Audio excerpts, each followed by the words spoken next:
Alright guys, Papa Pepper back once again at the Abundant Harvest Homestead. Life has its ups and downs. It has its situations that arise out of seemingly nowhere, and sometimes we're aware of them, sometimes we're not. A couple times in the past, there's needed to be maintenance done to the water lines connected to our property, and the water was shut off. During that time, at least twice, some of my children had gone in the bathroom and tried to wash their hands. And when they did so, no water came on. But rather than shutting the faucet back off because no water was coming out, they left it. And when the water came back on, the water was enough to overpower both the drain and then the extra drain in the sink, kind of the safety check one. The water was so full blast that the drain wasn't taking care of it, and the little overflow drain wasn't enough. And because the door was often shut on the bathroom, it took us a while sometimes to figure this out. So you'd hear a noise and be like, what is that? And you'd think maybe it was the fan in the bathroom, but you walk back there and water is just pouring all over the bathroom floor. So on this end of the house, we have the kids' bathroom, and then the girls' room is right behind me. Of course, you dry your carpet, you mop up your tile, you make everything as dry as you possibly can. But what happened is an amount of that got down beneath the actual floor. So when I was down under here working on my my rodent barrier, I noticed the whole front of that was kind of hanging down, and it was pretty heavy.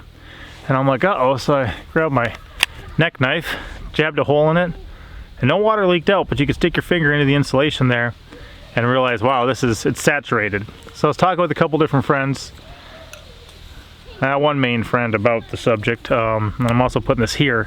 What I plan on doing is heading underneath there and cutting one big slice and then another big slice and then connecting them with a slice in the center of those slices. So it's kind of like an I shape, so we've got two big flaps that'll hang down. I was originally considering removing all the insulation right away too, maybe even replacing it, but my friend said, you know, if you have an access point and another access point and you blow air in there and you get the air circulation, you know, maybe a week or two, it should be able to dry the whole thing. So at the moment, I'm not sure if that's gonna work, if that's gonna be enough, but I'm gonna start there. So far, I've done absolutely nothing because I didn't know about it. I didn't realize that. Now that I'm aware about it, I'm going to attack it. I'm gonna start doing something and we'll see how it goes, but that's the situation I'm dealing with right now. I've got to get this taken care of while I'm here. Tomorrow I'm probably leaving again for work, gonna be gone all day. Can't do it then, so this is like the top of my to-do list today. So I was thinking about things and how I secured the bottom of that to make sure no mice would get in, and how putting some fans in there would create that opportunity for mice and stuff to get in there. So since I don't have any box fans at home, I'm actually gonna have to run into town to get like 2 box fans. That way I know the size I'm dealing with, and that should at least help, so I don't make a hole too small that it doesn't really work, or too big that it's just a lot of extra access for mice, rats, rabbits, possums, skunks, squirrels, raccoons, armadillos, and anyone else who might want to crawl in there. So now comes the hour round trip to town. I'll probably get some mulch while I'm there, compost, pulling the trailer, and I got another project I needed a bolt for, so we'll see what we can do. You gotta do what you gotta do, so hopefully I can still get this done before sundown, and if not, that don't really matter because there ain't no light underneath there anyway. So alright, I gotta concentrate on driving. See you guys in a bit. Well, we tried multiple places, guys, for those box fans. The only place I had them was Walmart. They only had one, and it was purple. I was hoping for 2, maybe one of the neighbors has one I can borrow, but I'm gonna start with this and try to get back. It'll definitely be after sunset when we get home. Hey, bugger, you don't need to be sad. So, cool thing is, a neighbor of mine had 2 white ones. Okay? I'm not saying there's anything wrong with purple, just I'm used to this. Purple's different, okay? Had a couple white ones he was willing to lend me. So now I'm gonna unscrew the plastic kind of skirting we have on the mobile home.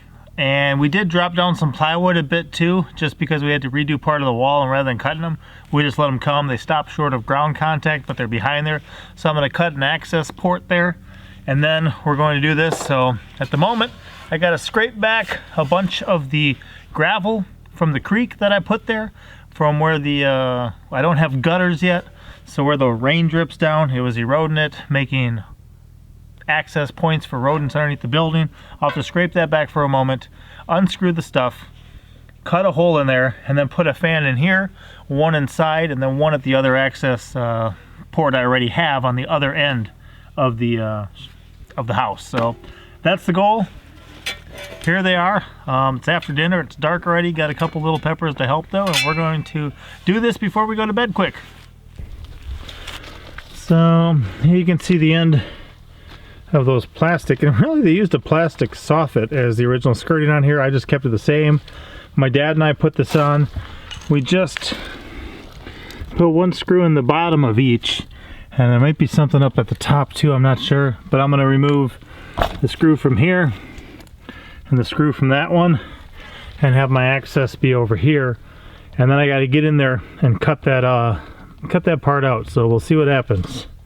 And you can also see if this was worn away, how different animals could easily get in there. So that's why we added the gravel again, and eventually we'll put some gutters up there and we'll have water catchment, but we're not there yet because I don't have free gutters, so I'll have to get to the point I can buy some.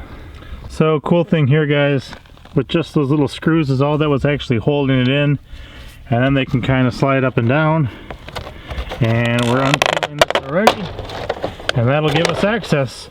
And then I'll cut my little hole. So that was cool. I thought it was something like that, and that's all that it took, but I wanted to make sure that I was remembering that right. So cool, 2 screws off and I'm in through this. I can put it back together really nice. That'll work very well.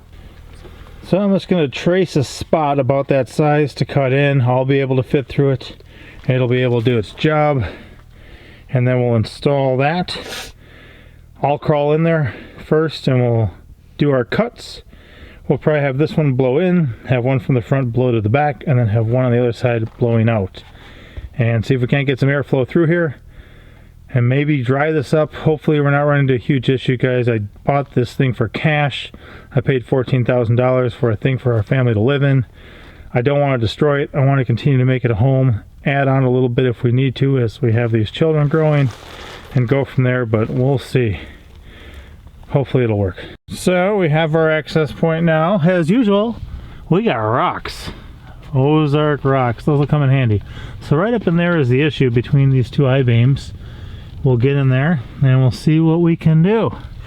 Access granted. And guys, I just found a pile of rat poop. Wow. That's why we want this to be off limits. Okay, let's deal with the water. So guys, I'm not sure how well you can see this, but this whole thing here is saggy and it's heavy. It's not quite as bad as I thought when I lift the whole thing now. Again, before I was in here just taking care of the rodent entrances and putting in the mesh, putting in the spray foam, the great stuff, just to seal it up. So I noticed this, but I didn't really evaluate it. This whole thing should not be this heavy. So what I'm gonna do is cut a big line across at the top, a big line across at the bottom, a big line down the middle like an eye, and just let that dangle and start putting the air current on here, and hopefully I won't have to tear the insulation out. And if I do, then I tear it out and I replace it. My goal is to avoid things like mold and mildew and problems. So that's what we're dealing with.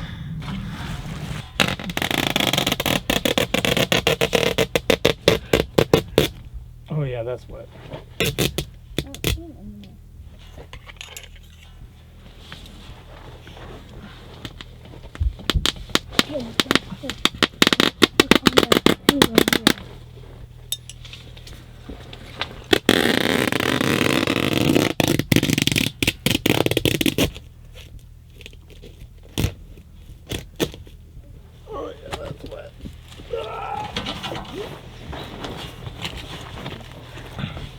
He finds these little red ones.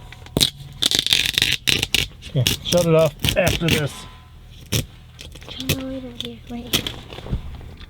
So guys, I don't know if you can see up there,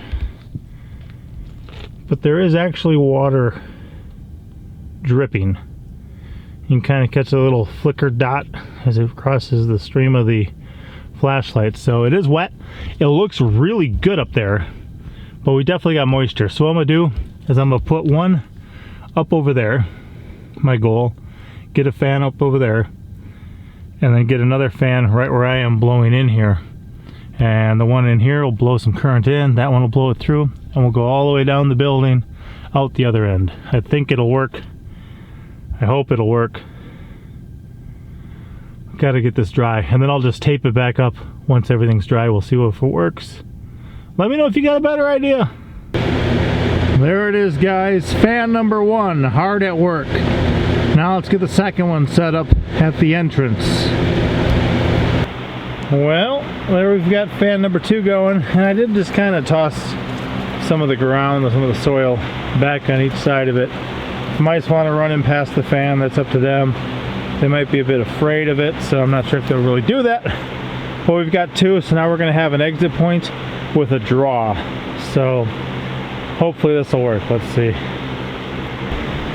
So just to protect this side a little bit, we made sure all of our connections were underneath there as far as the power cord. You can see that light. That's where the extension cords hook up. Now no leaves will be falling in here. If it does rain, we shouldn't have any issues. Looks pretty good. Now we're on to the other side. Well guys, we got to the last fan, the second one I borrowed from the guy, and we turned on it, like did something for a second, and then it wouldn't continue, it just shut off. We're getting a little bit of condensation because it's so warm in here, but check this out. We just assembled it, lubed it up a bit, cleaned it a bit, and we are back in the running. So high five, child. All right, here we go. Okay. So there's the last one, guys. This one's blowing out.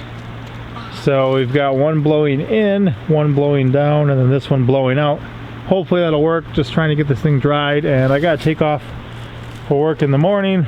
So yeah, so this is late Thursday night. I'll probably get this uploaded for Friday evening, but yeah, hopefully it works.